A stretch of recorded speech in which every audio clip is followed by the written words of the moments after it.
ගරු කතානායකතුමනි මෙතන අපිට විකල්ප දෙකක් තියෙනවා. අද පටන් ගන්න නැත්නම් සෙනසුරාදා රැස් වෙන්න අගමැතිතුමා ලිපියක් එවන්නම් කිව්වා සෙනසුරාදා මේ සභාව කැඳවන්න. මේ දෙකෙන් එකක් කරන්න. ඉතින් විශේෂයෙන්ම මමයි මේ මුදල් මේ කාර්ක සභාව ගැන මෙහාට යෝජනා කළා. ඒ බලතලත් මම කියවන්නම්. ආණ්ඩුක්‍රම විවාද 148 ව්‍යවස්ථාව යටතේ ආදායම එකතු කිරීම. ඒකාබද්ධ අරමුණීතිය මගින් යම් විශේෂ කාර්යයක් සඳහා මහජන අරමුදල් භාවිතා කිරීම. රජයේ අරමුදල් යෙදවීම. පවත්වන වර්ෂය සඳහා විසර්ජන පනතේ අඩංගු විසර්ජනවල ආර්ථික අවපාත විසර්ජන මාරු කිරීම අන්පේක්ෂිත ශේෂය. පවත්වන වර්ෂය සඳහා විසර්ජන පනත ක්‍රියාත්මක කිරීම. රජයේ ණය සේවා 2003 අංක 3 දරන මූල්‍ය කළමනාකරන වගකීම පනතේ යටතේ වාර්තා ප්‍රකාශන ආණ්ඩුක්‍රම ව්‍යවස්ථා 152 ව්‍යවස්ථා යටතේ පනත් කෙටුම්පා යෝජනා සම්මතය නියෝග මීට අමතරව මේ උපදේශක සභාවලට ඕන පුළුවන් නම් කෙටුම්පත කරගෙන දෙකෙන් එකක් මෙහාට එවුවොත් ඇති. ඉතින් මම මතක් කරන්න කැමතියි මේ පිළිබඳව විපක්ෂ නායකතුමාට තනික් අයටත් මේ අනුව අපි ක්‍රියා කරන්නේ. දැන් අනික් කාරණා ගැන දැන් මේ ගැන මේක කෙටුම්පත. මේ කෙටුම්පත පාර්ලිමේ උසාවියට ගිහින් නියෝග දීලා තියෙනවා. ඒ නියෝගය අපි කියවුවොත් ඉතා පැහැදිලි. මෙතන අපි ලෑස්ති මෙතන මොකද්ද කියන්නේ? මේ ඔක්කොම කතා කරලා අන්තිමට කියන බලන්න එක එක නඩු තීන්දුව ගන්න කියලා හරි පැහැදිලි බං ඒ නඩු තීන්දුව ගැන වාද කරන්නේ. This court bears in mind the provisions of the bill in this trail and in the absence of countervailing evidence to convert this claim or chain of events, we are not fortified with cognizance of material to the contrary. Such material stymie or frustrate the legislative purpose that this is sought to be pursued. In the absence of countervailing evidence. ඒ කියන්නේ අනික් අය මොකක්ද ඉදිරිපත් කළා නැහැ. දැන් මෙතෙන්ට ඇවිල්ලා මෙතන තියෙන්නේ මේක සම්මත කරන එක. However, we would presently return to the question as to how the bondholders have been excluded from the ambit of the proposed legislative measure. From the foregoing discussion, it becomes crystal clear that just as much as external creditors absorb the losses, domestic creditors such as domestic savers, consumers, taxpayers and depositors do get inflicted with their share of losses. And the unintended consequence resulting from this aspect of DDO concerning domestic creditors are not lost sight by this court, as has been made clear in the material that has been made available before this court. It has been urged before us that in the context of Sri Lankan restructuring of international sovereign bonds and Sri Lanka development bonds, domestic banks lie exposed to the losses stemming from the restructuring and the banks cannot further contribute to the restoration of the country's debt solvency, given their thin capital buffers after 2 years of intense crisis. The domestic banks lie exposed to the losses stemming from the restructuring and the banks cannot further contribute to the restoration of the country's debt solvency given their thin capital buffers after 2 years of intense crisis. In such circumstances, it has been submitted by the learned DSG for the Attorney General that pension fund would be able to contribute by bringing flow relief to the future refinancing of the Treasury. In addition to the above second round effects, it has also been asserted before this court that the domestic banking sector has suffered serious wounds, illustrated by the large destruction in private credit and a surge in non-performing loans. It has been asserted before this court that economic recovery can only materialize with strong and healthy banking sector that can relent to productive projects.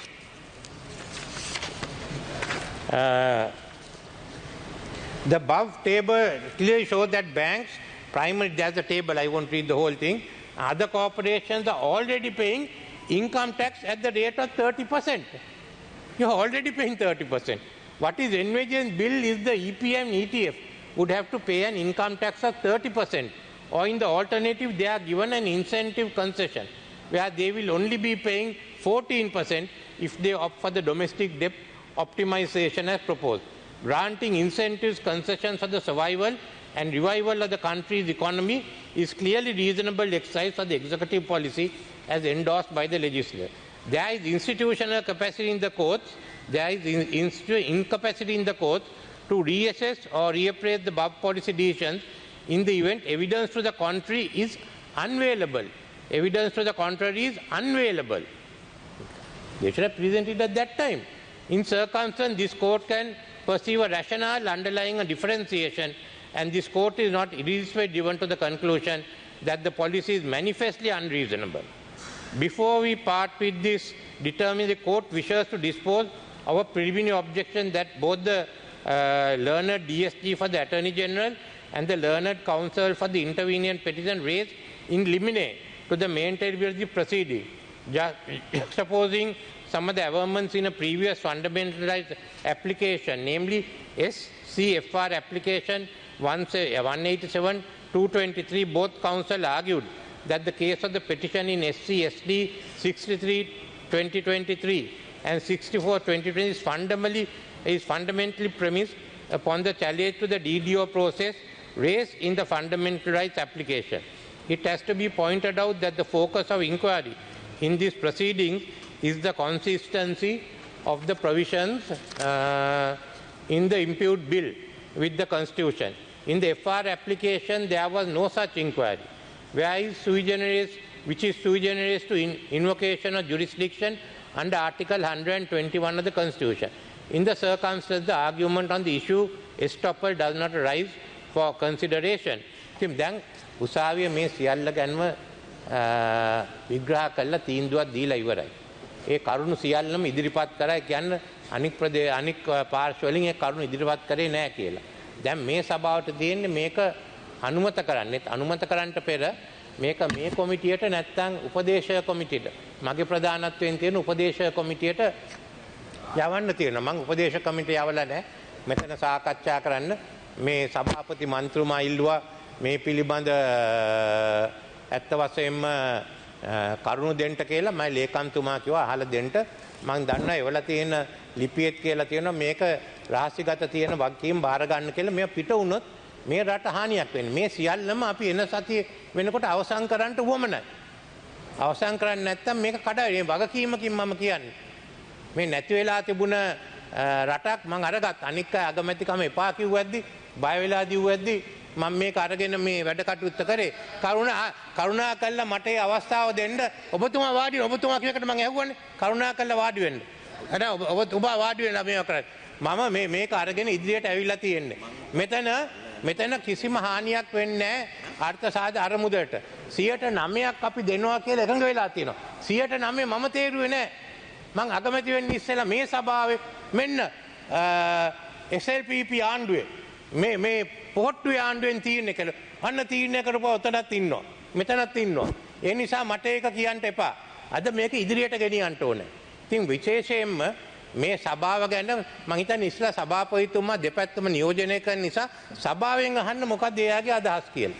කොහොම හරි ඒක ඔයගොල්ලෝ කරන්නේ මම එතෙන්ට අත ගහන්න යන්නේ නැහැ. මෙතුමා කිව්වා ඒ කාලෙදී මේ පොහොට්ටුවේ ඡන්ද කාලෙදී කිව්වා කියලා මේක උවමනා නැහැ කියලා. ඒත් ඔබතුමාලා නෙමෙයි ගැන කිව්වේ. ඔබතුමාලා කිව්වා සපත්තු දෙනවා පැත් දෙනවා කියලා. මමයි කිව්වේ මේ බිලියන 7ක් ඕනේ කියලා ඩොලර්. එතකොට මේ රට බේර ගන්න පුළුවන් කියලා. ඒකට ඔබතුමා කිව්වා මෙයාව පරද්දලා අපිට බලය දෙන්න කියලා. ඔබතුමාත් ඒකට විරුද්ධ වුණා, මේ පැත්තේත් විරුද්ධ වුණා. ඉතින් මං හරි නිසා මේ තුමන්ලා මට දැන් සහයෝගය දෙනවා ආණ්ඩුව ගෙනියන්න එච්චරයි තියෙන්නේ. ඉතින් මේ ඔබතුමාලා UNP ජේ.ආර්. ජයවර්ධන ජනාධිපතිතුමා, ප්‍රේමදාස ජනාධිපතිතුමා, ඩී.බී. විජේතුංග ජනාධිපතිතුමා එකෙන් ඉවත් වුණා. දැන් කිව්වා ඔරට ඕන සිරිකොත අල්ල ගන්න කියලා. මං කිය මහ බැංකුවෙන් මේ ටික දෙන්න. මේවා අදින්න එපා. මට ඔබතුමයි මම කී දවසක අපි දෙන්න එකඟ වුණානේ. අපි වොෂින්ටන් ගිහින් මම ලෝක බැංකුව ඇතුළට යන්නම්. ඔබතුමා එළියේ ඉඳන් කෑ ගහලා අපි හැන්දෑවේ රාත්‍රී භෝජනයට එකතු වෙමු කියලා. ඒක කිසිම ප්‍රශ්නයක් නැහැ. ඒක අනුව තමයි අපි වැඩ කරන්නේ. ඒ නිසා මේ ගැන අපි වාද කරන්න එපා. මේක වැදගත්. මේ අය කියනවා අද උවමනා නැහැ කියලා. එහෙනම් කරුණාකරලා අගමැතිතුමා සෙනසුරාදා දාලා අපි මේක ඉදිරිපත් කරන්න එච්චරයි තියෙන්නේ. මට මේක ගහගන්න වැඩක් නැහැ. මේක සෙනසුරාදාට ඉස්සෙල්ලා සම්මත කළා කරුණාකරලා කතානායකතුමනි ඉරිදා අත්සන් කරලා දෙන්න අපිට. එච්චරයි මං ඉල්ලන්නේ. ඔව් විපක්ෂ නායකතුමා. කතානායකතුමනි මං හිතන්නේ දේශීය ණය ප්‍රතිව්‍යුහගත කිරීමේ ක්‍රියාවලිය ඒක මම හිතන්නේ විහිළුවට සමච්චලයට ලක් කරන කාරණාවක් නොවේ. මොකද මේ ක්‍රියාදාමය තුළින් ලංකාවත් දැන් වාර්තාවක් පිහිටවලා තියෙන්නේ. ලෝකෙම එක බවට පත් වෙලා තිබෙනවා. ප්‍රයිමරි ඩීලර්ස්ලා අයින් කරලා, ප්‍රයිවට් බොන්ඩ් හෝල්ඩර්ස්ලා අයින් කරලා, බැංකු පද්ධතිය අයින් කරලා දේශීය ණය ප්‍රතිව්‍යුහගත කිරීමේ සම්පූර්ණ බර මේ රටේ ලක්ෂ 24ක් වූ වැඩ කරන ජනතාවගේ කරපිට හිස මත පටවපු පළවෙනි රට බවට පත් වෙලා තියෙනවා. ඒ අතින් ලංකාවෙම අංක 1 බවට පත් වෙලා තිබෙනවා. ඉතින් මේ වගේ බැරෑරුම් ණය ප්‍රතිව්‍යුහගත කිරීමේ යෝජනාවලියක් එනකොට අපිට අවස්ථාව අවශ්‍යයි ව්‍යවස්ථානුකූල ක්‍රමවේදය ක්‍රියාත්මක කරන්න.